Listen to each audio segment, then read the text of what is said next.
Hello and welcome to my Sunday From. Today I have a mukbang and it's just a fried chicken plate with fideo, white bread, and some barbecue sauce. I just threw my beans in with the fideo and made the fried chicken in the oven. And I have some Milo's lemonade.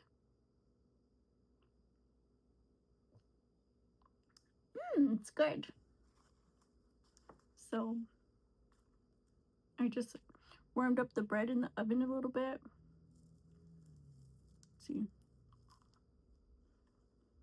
just bread. Oh, well, it's wheat bread, actually.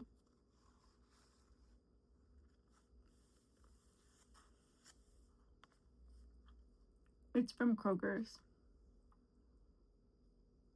Mmm. That is so good. It tastes like a cookout. But the weather has been nuts. I think in the Pacific, there's like some storm allegedly going towards the Philippines. So they're watching it because it has like characteristics that could form into a tropical storm. And it's passing like below Guam. And like it's monsoon season in Asia. So it's got like a lot of moisture in it. And in California, the wildfires have gotten really crazy. People were evacuated. I mean, it's really, really dry. And we saw a lot of dryness because the heat, like, it turned on all of a sudden over here locally. But right when it got hot, the next day it started raining. So we saw the storm that came from the panhandle over here, and they still have storms going on. Just the whole eastern, like mid to eastern portion of America, it was like wet.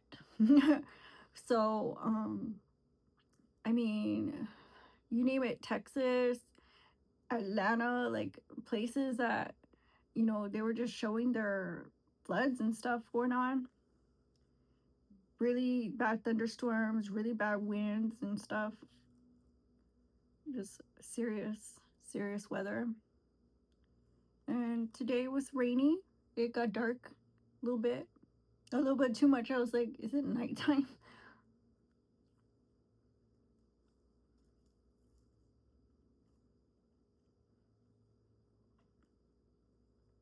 It's not nighttime, but it's dinner time.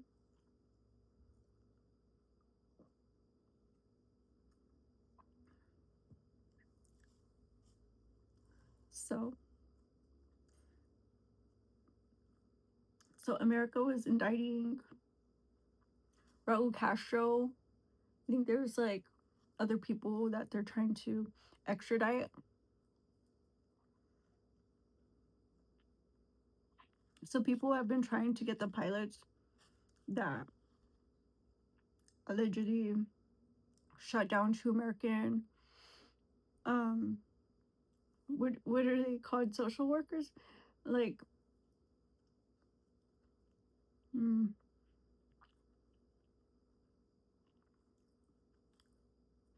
to be honest, like we have a lot of people like that in Texas that they advocate for border crossings, and I feel like they don't do, like at the Rio Grande, like where's Laredo, like they don't do that, and it's like really insane to me because people always get stuck in the water and stuff, and it's just it's awful. And I don't know, like I wish there was more you know alertness there, but let me get a bite of this chicken.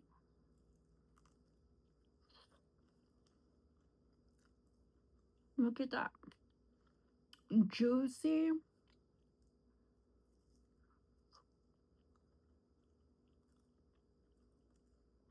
Dip it in some barbecue sauce. Mmm. This is good.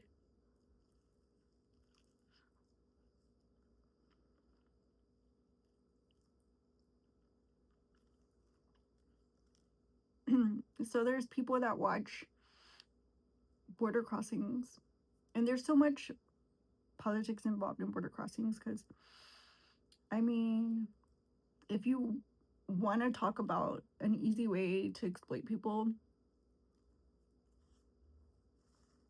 it would be a migrant crisis. And that's exactly what those pilots were responding to.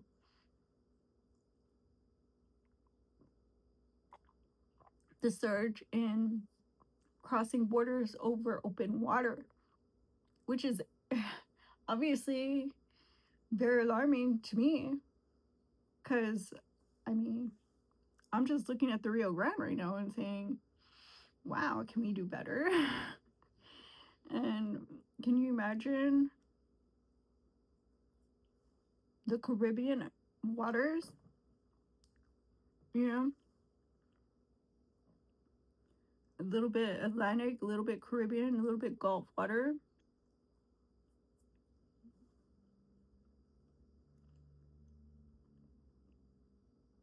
I mean, if alligator doesn't scare you off, I really don't know what to tell you. You're brave, but these pilots were watching out for the crossers, and the people would be on flotation devices or boats. I mean, rafts. Like, people were really serious and adamant about coming in. And they would, check on them and see, does one need aid, or should, we call the Coast Guard, or does somebody need a rescue, you know? And so they flew over one time, and obviously this was like a beneficial thing. It wasn't just like, he was just doing it because he was very, down bad for migrant border crossing.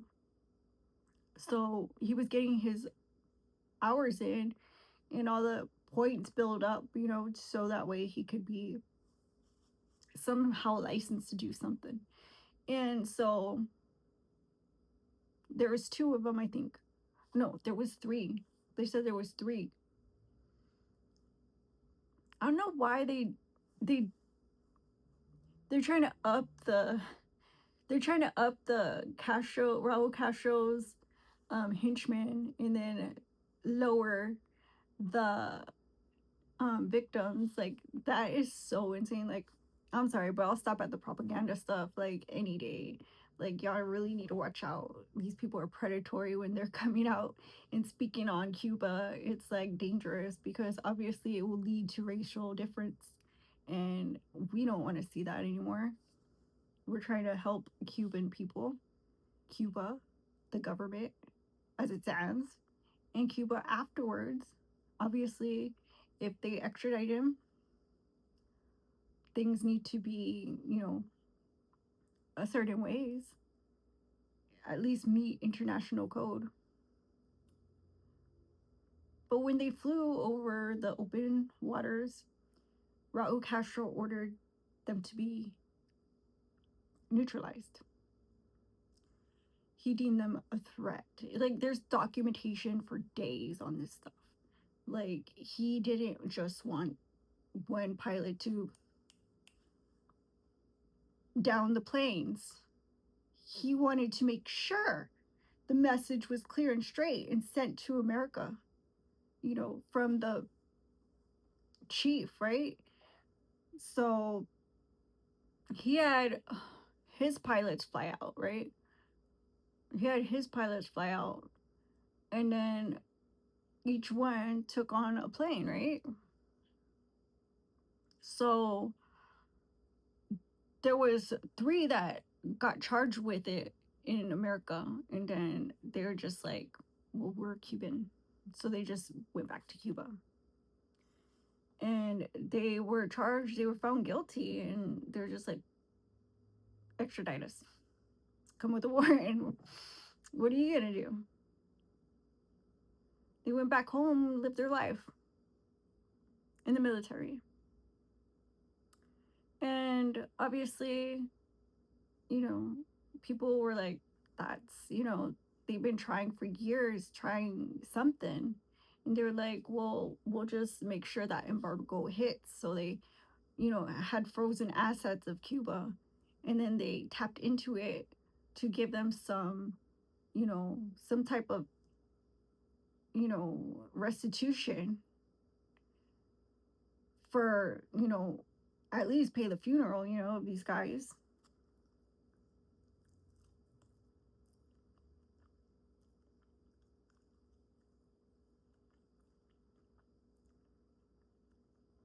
So I don't know. It's a whole story. But like I said, if you find the details, like, watch out. Because people really are trying to use those little tidbits of info against American people. And Ebola is getting worse because it's a conflict area. And they don't all communicate very well in Africa. So, um, a lot more people had more skepticism than they did knowledge how to handle a pandemic.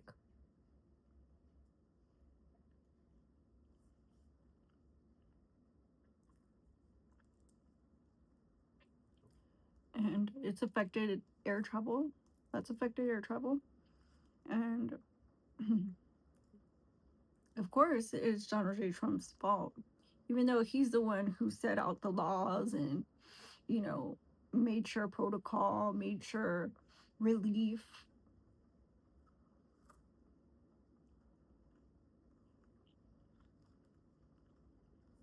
Because I think Bush had founded the pandemic stuff where, like, president after president were trying to tap into, you know, how to finish that law, and Trump did. But obviously, Ebola in Africa is his fault.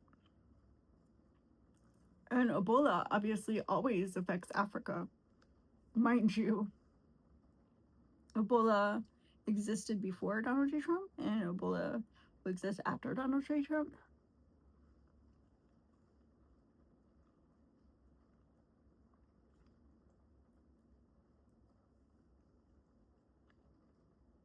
I mean, why act delusional? It's not like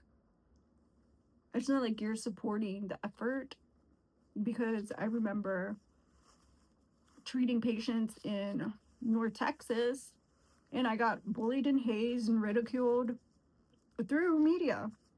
I mean, they would make fun of us.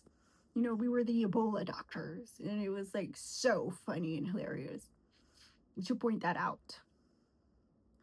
And I was like, the last thing you're gonna do is take my picture and post it and say, "Oh, her Ebola doctor." Like, you're not gonna do that. So when we were called out, it was top secret, and I just got swept away into what was really, really chaotic. And the treatment worked, and everything was successful. It was not without the drama, though. And like I said, that part was covered. All the drama was covered, of course. And we like to say that we were free from cloud chasing, but we're not. We're not. No.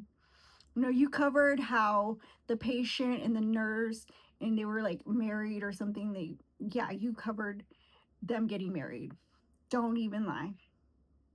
Don't even lie. You chase clout, and now you're chasing clout using our president? Like, what a wimp.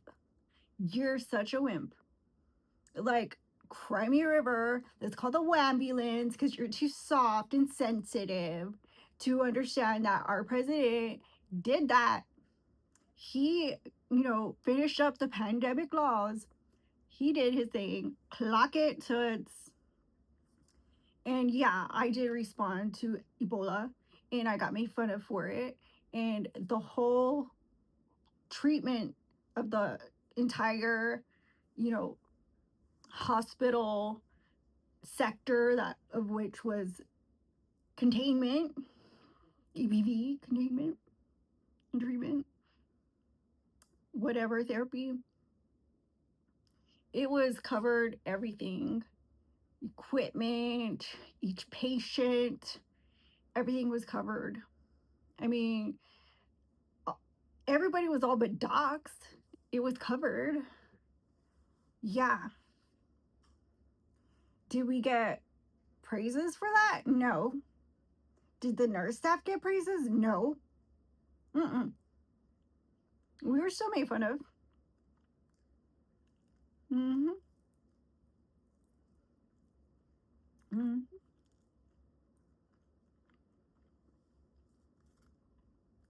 So, I still remember that. You want to act like you're all good and stuff, but you're not good with North Texas doctors that responded to that and staff. Mm-mm.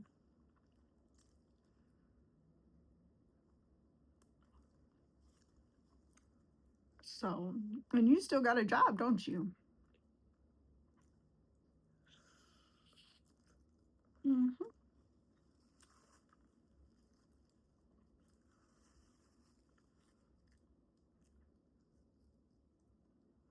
So, I mean, we can all act like we care, right? So, I don't know why it has to always be about these journalists. Like, you know, call me when life actually affects you. Delusional.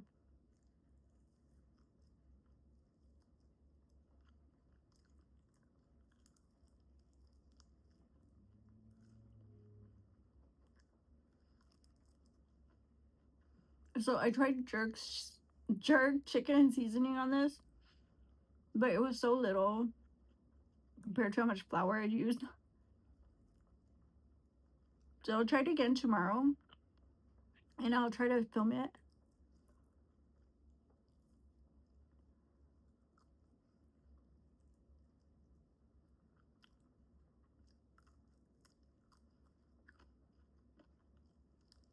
But it's crazy how history repeats itself when that's exactly what they did in Africa. They burned down a patient tent.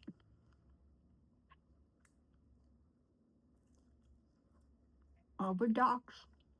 It's funny how much influence you have compared to what you say you don't have, right? Because when there's somebody that is influential and doing the right thing, you want to knock them down for doing it.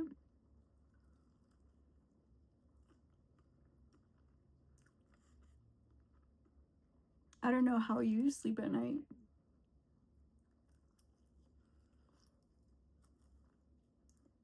But I'm just a silly old Ebola doctor, right? With 4 PhDs, right?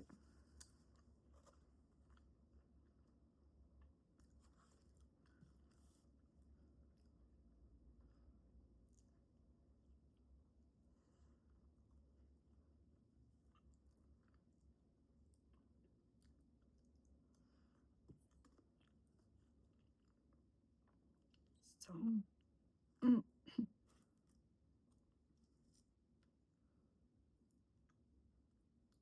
yeah, that rain's picking up.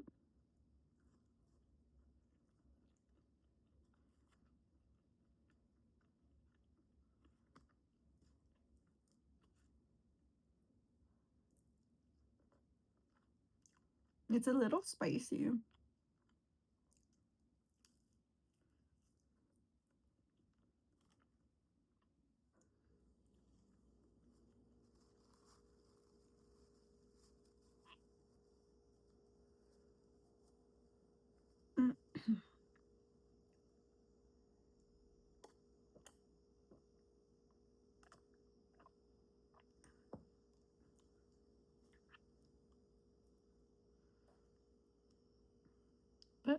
I just find it weird. Like, stuff gets weird, when you talk about news coverage in Texas and influencer life. Like, stuff gets weird. And I feel like maybe they're not to blame for the weird stuff that happens, but are they the ones to go to if you need information? I mean, social media is so everybody's going live. You know that? Everybody's going live. And like, I mean, don't get me wrong, I have friends that are in journalism, but do I have friends that would sell me out and like dox me for a share or a gift?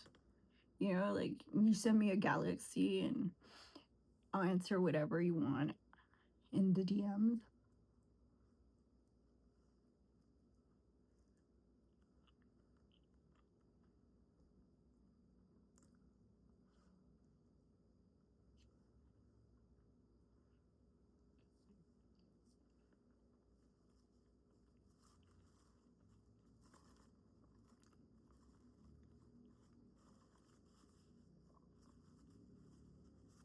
Is that how low we've come? Whatever happened to hard work and effort paying the bills?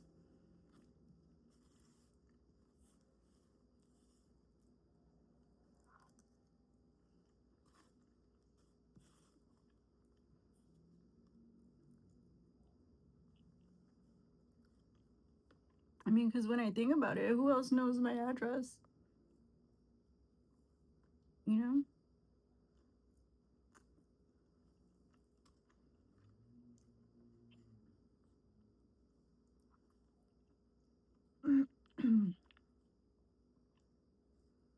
So,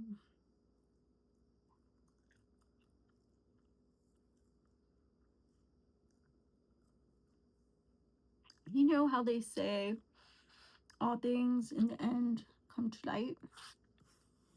Okay, the truth comes to light at the end. Well, it does. It sure does.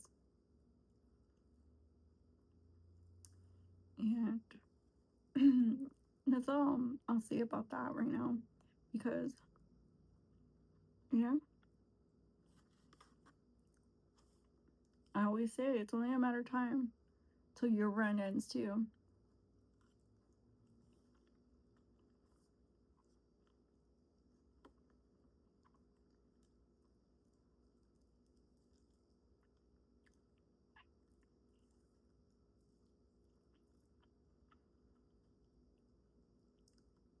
Because let's be honest, I have nothing to hide. Like my fans already know my address. That's how I know. Like, this is weird. My fans already know. They already met my mother, like type shit. You can't like sit here and say that I'm doing something. Like, you do this because you're weird and a creep. You do this because you want to help a stalker. Like, that's your thing.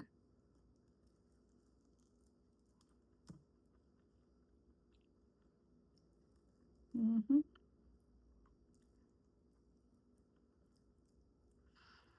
My fans know where to find me because we're always chilling. We're always trying to kick it every shot we get. You know, this is type of base. That's the type of team camp fam. That's the type of you know followers and fandom I have. Nothing weird. Nothing weird.